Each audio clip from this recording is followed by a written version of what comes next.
देवाला दंडवत तुझ्या पाया जयंती गेली स्मरण होई सकल विद्येचे अधिकरण हेची वंदू श्रीचरण श्री गुरुचे ते नमस्कार कैलास राणा शिवचंद्र मोहन मनींद्र माता मुकुटे जय कैलासी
जगाचा मालक ब्रह्मांड आत्मापूर्णिवासी श्रीमंत बाळूमामा त्या कलियुगामध्ये 1892 ला माझ्या देवाचा अवतार झाला. 1966 ला समाविष्ट माझा देव आत्मापुरामध्ये झाला.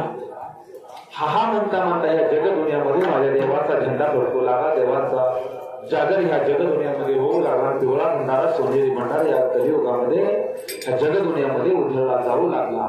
आणि हा म्हणता म्हणता या तुमच्या गुरुजीच्या कन्नडवाडीच्या पुण्य आणि पवित्र भूमीमध्ये माझ्या जगाच्या मालकाचा उधळला गेला. आणि आज जगाच्या मालकाचं राऊळ या ठिकाणी उभं राहिलं. आज या संत श्री सद्गुरु बाळूमामांच्या मूर्तीच्या प्राण प्रतिष्ठा आज स्थापन झाली. मामांची आज स्थापना या ठिकाणी झाली. आणि आजच्या या शुभ मुहूर्तावरती माझ्या मामांच्या चरणविंदावरती अर्पण करण्यासाठी घेतलेला भंग जगत मान्य संत देवमान्य संत संत मान्य संत ज्ञान भक्ती वैराग्याची झालं जीवनाला लावली. मैबाप कलकलीत वैराग्य प्रतिपादन केलं. इंद्रायणीचं निर्माल्य जीवनामध्ये बहाल करून घेतलं. ती पावलं घरामधून बाहेर पडली. मैबाप महाराज हृदय काय चुकल्याचा ना देहूच्या डोंगरामध्ये निघाला. पण पंढरीचा पांडुरंग रावळामध्ये नाचू लागला. अरे या महाराष्ट्रामध्ये असा भक्ती रसाचा डाव रंगला. पंढरीच्या पांडुरंगाला खेळ गडी इंद्रायणीच्या तटावर घेतला. असा डाव रंगला मैबाप या महाराष्ट्रामध्ये पंचम वेदाची निर्मिती झाली. ते पंचम वेद निर्माते तुम्हा सकाळच्या हृदयाचे अधिष्ठान असलेले छत्रपती शिवाजी महाराजांचे आद्य गुरु जगद्गुरु तुकाराम महाराजांचा देव सिंहासनावरती बसताना केलेला हा भंग आजच्या सेवेसाठी घेतलेला आहे. अभंगाकडे बोध होण्यापूर्वी अल्पसा पर्याय देणं गरजेचं आहे. वाघापुरे मामांची सेवा अखंड चालू होती.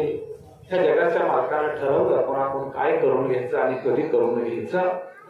मी नेहमी सांगत असतो मामाने प्रत्येक गावामध्ये प्रत्येक ठिकाणी आपलं रोप लावलेलं आहे. कधी कुठल्या रोपाला अंकुर फोडायचं त्याचं वटवृक्ष करायचं हा मामा ठरवणार आहे. आणि हा म्हणता म्हणता जगाच्या मालकाची कृपा या तुमच्या पंचकृषीला झाली.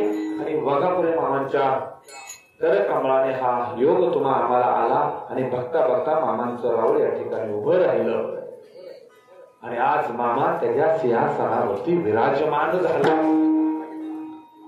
देव यायला उगत आला असेल का हो देव? एवढी साधी गोष्ट आहे का? शेजारनं चालला तर साधा पाहुणा सुद्धा काय त्याच्या घरी येत नाही. वस्तुस्थिती आहे. शेजारनं जर पाहुणा आला चालला तर वाकडी वाट करत नाही. मोटरसायकल नाही काय तरी माणूस गाण्याची तर बोलून जातंय. अरे चालती बोलती माणसं तुमच्या आमच्याकडे यायला तोंड फिरवायला लागली. पण जगाच्या बापानं इथपर्यंत यावं काहीतरी कारण असेल ना. काहीतरी कारण असेल ना. उगाच आलाय का? त्याला एकच कारण घडलं माय बाप्याला. एकच कारण घडलं. वाघापुरे मामाने केलेली सेवा तुमच्या मनामध्ये असलेला माझ्या मामाविषयीचा भक्तिभाव तुमच्या मनामध्ये माझ्या मामाविषयी असलेली निष्ठा तुमच्या मनामध्ये माझ्या मामाविषयी असलेला विश्वास, आणि त्या विश्वासाच्या जोरावर तुम्ही जे हात माझ्या देवाला मारले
आज योग किती मोठा आहे बघा.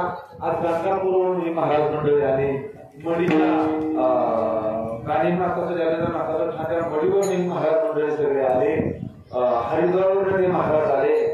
हा योग म्हणावा काढून योग म्हणावामध्ये नव्हे, हे तुमचं आमचं भाग्य म्हणावं, तुमचं आमचं भाग्य म्हणावं की या विभूतींना पाहता आलं, त्या विभूतीचं दर्शन घेता आलं. संत श्री सद्गुरू बाळूमामा देवालय ट्रस्ट आदमापूर पालखी क्रमांक 17चे कारभारी आले, 15चे कारभारी आले, 17चे मेंढके आले, पुजारी आला,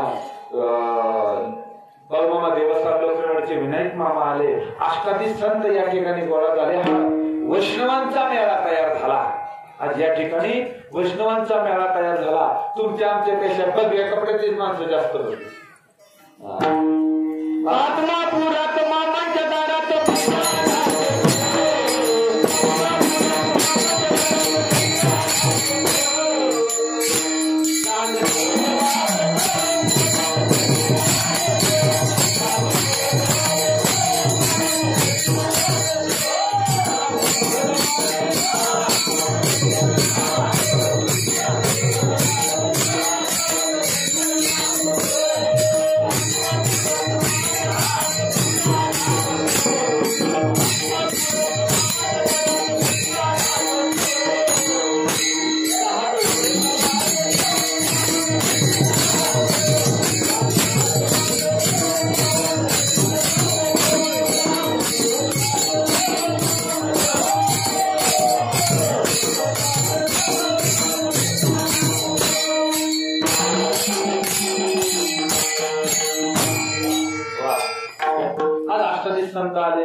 आणि या ठिकाणी माझ्या मामांची मूर्तीची प्राणप्रतिष्ठा झाली, मुळे महाराजांच्या मूर्तीची प्राणप्रतिष्ठा झाली, पांडुरंगाच्या मूर्तीची, रुक्मिणी मातेच्या मूर्तीची प्राणप्रतिष्ठा झाली, दत्त गुरुदेवांची प्रतिष्ठा झाली आणि नवनाथ या ठिकाणी सिंहासनावरती विराजमान झाले.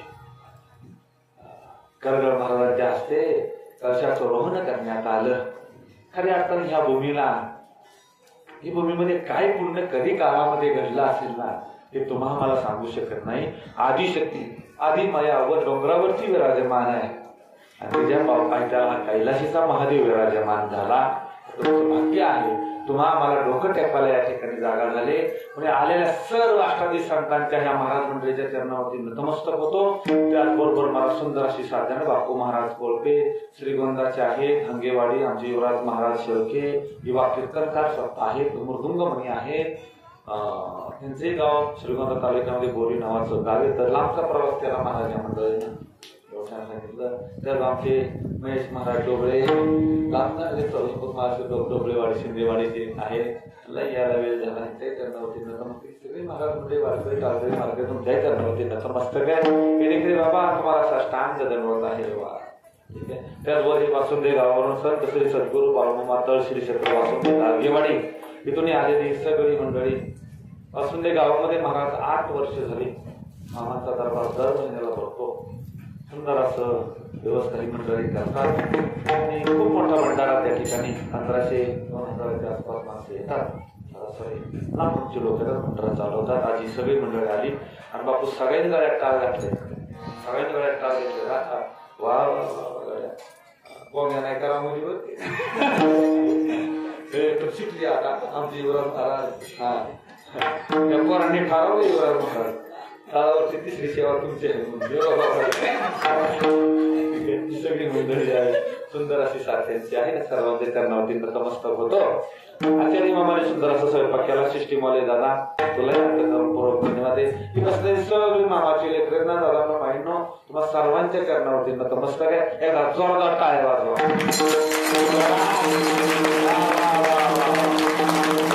त्याच्यासाठी माहितीये जेवण केलं प्रत्येकानं.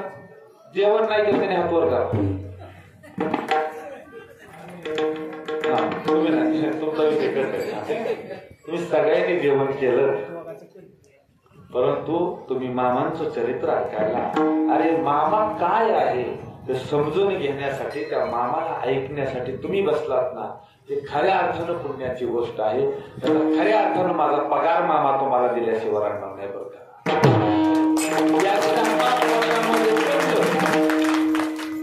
एकदा का पोटामध्ये गेलं हातावरती पाणी पडलं तिकडं जाळ झाला म्हणतात चला घर गाठा. पण तुम्ही भाग्यवान आहात. कदाचित मामाची तुमची आमची परीक्षा होती. 7 ते 9 करायचं का 9 ते 11 करायचं. मामा म्हणला असं नको रे ताण द्यायला त्यांची जेवण होत्या गड्या बघू माझा पहिला दिवस आहे कोण कोण थांबतंय. मामाही तुम्हाला नीटने हलत असणार आहे. तुम्ही सगळे थांबलात ना. तुम्ही थांबला कशासाठी बरं का. तुम्ही माझ्यासाठी थांबला नाही. तुम्ही ह्या बाबासाठी थांबला नाही. तुम्ही ह्या लोकांसाठी थांबला नाही. तुम्ही थांबला ह्या आत्मापूरच्या बाळू धनगरासाठी थांबला. मला सांगा परपंचाची घाई कुणाला नाही बरं. परपंचाची काळजी नाही असा हात वर करा गड्या. मला काळजीच नाही परपंचाची. अजय हे अजय राहू दे. आता आजी काय परपंच करावा असू द्या.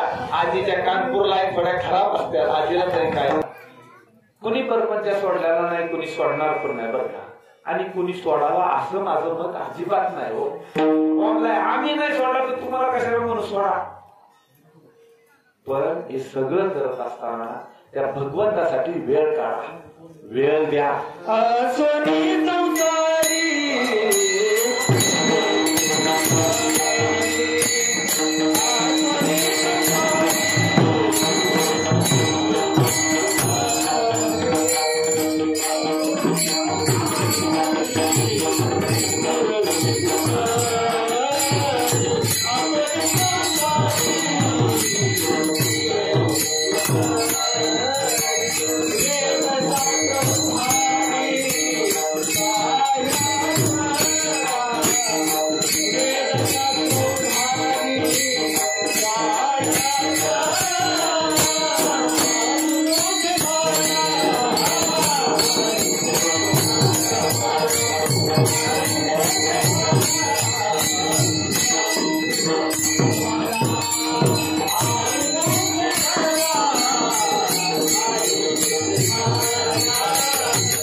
हरिमुखे म्हणा हरिमुखे म्हणा पुण्याची गणना कोण करेल बाबा.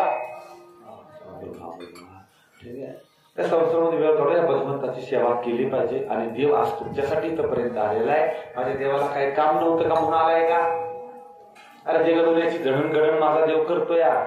पण तो देव आला तुमच्या इथं केवळ तुमच्या भक्तीच्या जोरावरती आला. सर्वांनी सुंदर अशी भक्ती करायची. अभंगाचा भावार्थ अगदी थोडक्यामध्ये बघूया आणि लगेच मामांच्या चरित्राकडे आपण परतूया. उभारीला हात जगी जाणवली मात. तुकाराम महाराज सांगू लागले उभारीला हात. हात उभा केला तुकाराम महाराजांनी सांगू लागले उभारीला हात जगी जाणवली मात. आणि ह्या जगाला ह्या जगदुरेला एक मात एक गोष्ट जाणीव करून दिली. काय सांगू लागले हात उभारलेला तुकाराम महाराजांनी आणि हात उभारून तुकाराम महाराज सांगू लागले हात उभारून तुम्हाला सांगतोय. काय सांगतोय जगी जाणवली मात. जगाला एक गोष्ट एक बाब मी ध्यानामध्ये आणून दिलेली आहे. ती बाब कुठली आहे दुसऱ्या चरणामध्ये तुकाराम महाराज सांगू लागले. काय सांगू लागले मला सांगा. एखाद्या सोन्याला आवाज द्यायचा असं तर आपण हात वर करून आवाज देतो का नाही? का देतो सगळ्या. मला वाटलं बारकी चित्र ताप देतात पण ही मोठी गोष्टी सुद्धा ताप देते. आमच्या इकडे चढायला लागतं तुम्ही काय टाकता सगळा. एखादी गोष्ट एखाद्याला जाणीव करून द्यायची असेल तर हात वर करून एखाद्या गोष्टीला कशासाठी हात वर करतो त्या पुढच्याचं लक्ष आपल्याकडे व्हावं आपल्याकडे यावं म्हणून हात वर करतो. तसं तुकाराम महाराजांनी हात वर करायला सांगितलं उभारीला हात जगी जाणवली मात. मात म्हणजे काय एक गोष्ट आहे बाब आहे एखादी चीज आहे एखादी गोष्ट तुम्हाला सांगायची आणि मग काय सांगू लागले देव बैसले सिंहासनी. काय सांगतात उभा आहे तुकाराम महाराज. जनसामान्याचे माणसं बरोबर आणि हात करायला ऐका रे बाबा ऐका. मी तुम्हाला एक गोष्ट सांगणार आहे. अरे कुठली गोष्ट तुम्हाला ठाव आहे का? अरे ऐका देव बैसले सिंहासनी. देव सिंहासनावरती बसलात आणि ही गोष्ट तुकाराम महाराज जगदुनियाला सांगू लागले उभारीला हात जगी जाणवली मात. देव बैसले सिंहासनी माझ्या याचका होई धनी. देव सिंहासनावरती बसले पण कशासाठी बसले जे याचक त्यांच्यापाशी येणार आहेत ना त्यांचे मालक तुका सिंहासनावरती बसले. कोण आहे सिंहासनावरती? जरी सांगितलं की मी तुम्हाला एक गोष्ट सांगतोय देव सिंहासनावरती बसले तर कोण बसले आल्या याचका होईल.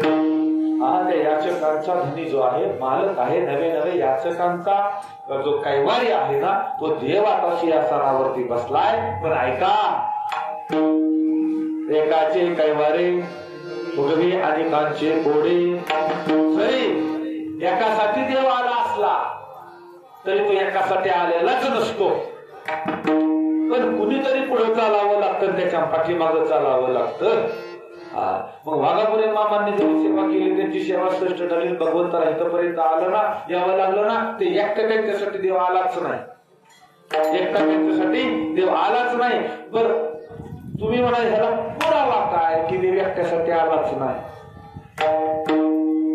देव एकट्यासाठी आलाच नाही ह्याला पुरावा काय असं जर म्हणायचं झालं मला सांगा तुम्ही काय इथं आला मग तुमच्या मनामध्ये काहीतरी विश्वास आहे ना की आपला देव आलाय. विश्वास मनामध्ये का नाही. देव जर एकट्यासाठी आला तर तुम्ही आला असता का इथं आला असता का? तर एखादा महिना प्रसाद होता म्हणून आलो होतो मग त्यांच्या घरी दररोज जेवण बनवतात जायचं दररोज जेवायला जमल का?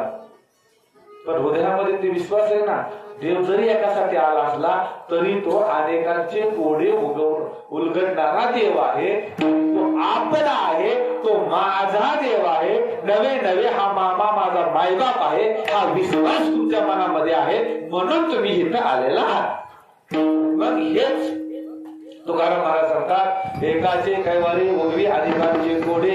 तरी एकासाठी आला तरी अनेकांचं तो दुःख हरण करणारा आहे. आणि हीच गोष्ट तुकाराम महाराज या जनदुनियेला सांगतात की बाबा तो आता सिंहासनावरती बसलाय. कोण बसलाय? तुमचा आमचा मायबाप बसलाय. तुमचं आमचं कोड उलगडणारा बसलाय. तुमचं आमचं दुःख हरण करणारा बसलाय. तुमच्या आमच्या पाठीशी उभा राहणारा बसलाय. एखादं संकट जरी आलं निर्वाणी गोविंद असे मागे पुढे काही तो साकडे फोडवणी तो ना तो तुमच्या आमच्यासाठी पाठीमागे उभा राहण्यासाठी आला पुढे उभा राहण्यासाठी आला. कशासाठी आला? कारण या लेकरावरती एखादं संकट जर आलं ना तर मग ते संकट निवारण्यासाठी माझा देव सिंहासनावरती बसला. आणि मग तुकाराम महाराज सांगतात की दोन्ही ठाई तुका तिथं थोडासा विचार करावा. काय सांगता दोन्ही ठाई तुका म्हणजे त्यांना तुकाराम महाराज तुम्हा आम्हाला सांगतात हात वर करून तिथं हाही विश्वास तुम्हा आम्हाला देतात की दोघांच्या मध्ये जर कोण असेल तर त्याचं नाव आहे तुका. दोन्ही ठाई तुका पडून चुका बरोबर ना शेवटचं त्या दोघांच्या मध्ये जर कोण असेल ना तर तुकाराम महाराज मी उभा आहे आणि मी चूक होऊ देणार नाही. मी तुम्हाला जसं सांगतोय ना की देव तुमच्यासाठी आलाय तसं त्या भगवंतालाही मी सांगेल की हे मामा तुझी लेकरं तुझ्यासाठी आलेली आहे. लक्षात येते काय भाव ह्या शेवट सांगतोय की हे भगवंता अरे तो आला सिंहासनावरती बसला सगळं खरे रे बाबा परंतु तुला भेटायला आलेली ही तुझी लेकरं आहेत ना तुझ्या चरणावरती विश्वास ठेवून आले. अरे तू त्या सकाळांचा मायबाप आहे हा विश्वास त्यांच्या ठाई आहे हे तू लक्षामध्ये घे. आणि मग तू काय कर तर तिसऱ्या चरणामध्ये जे सांगितलं ना एकाच्या कैवारे उगवी आणि ही तू सिद्ध कर हे तू घेच कर. म्हणून तुकाराम म्हणतात दोन्ही ठाई तुका पडोने तुका मी दोन्हीच्या ठाईमध्ये उभा आहे आणि जसं मी तुम्हाला सांगतोय ना तसं मी त्या मामालाही सांगणार आहे. आणि तो मामा आहे ना तुमच्यावरती कृपादृष्टी केल्याशिवाय राहणार नाही. तुमचं सकाळांचं हित केल्याशिवाय राहणार नाही. फक्त तुम्ही त्याला काय द्या तर तुम्ही त्याला विश्वास द्या भक्ती द्या तुमचा वेळ द्या आणि त्याची तुमची सेवा त्याच्या चरणावरती अर्पण करा. मामा तुम्ही न केलं मामा तुम्ही न केलं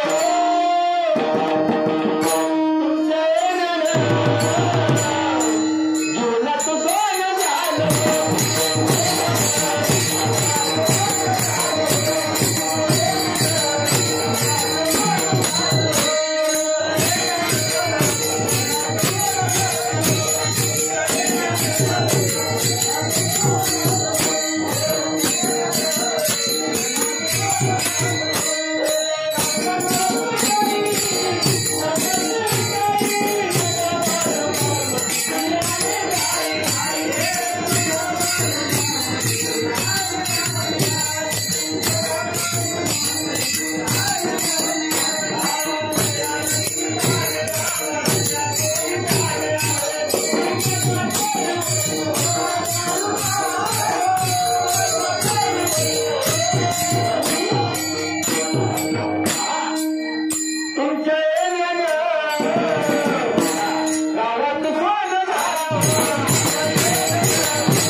एकाच्या कैवारे वगवी अनेकांचे कोडे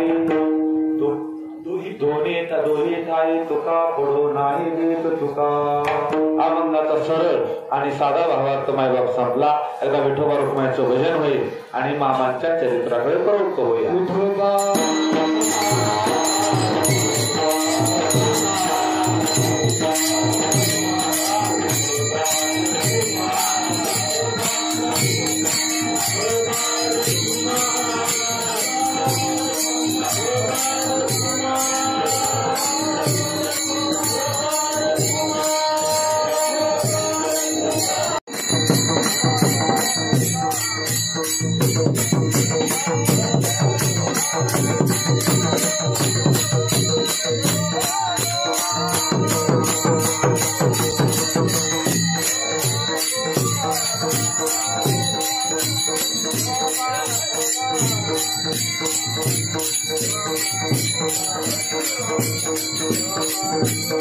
Thank you.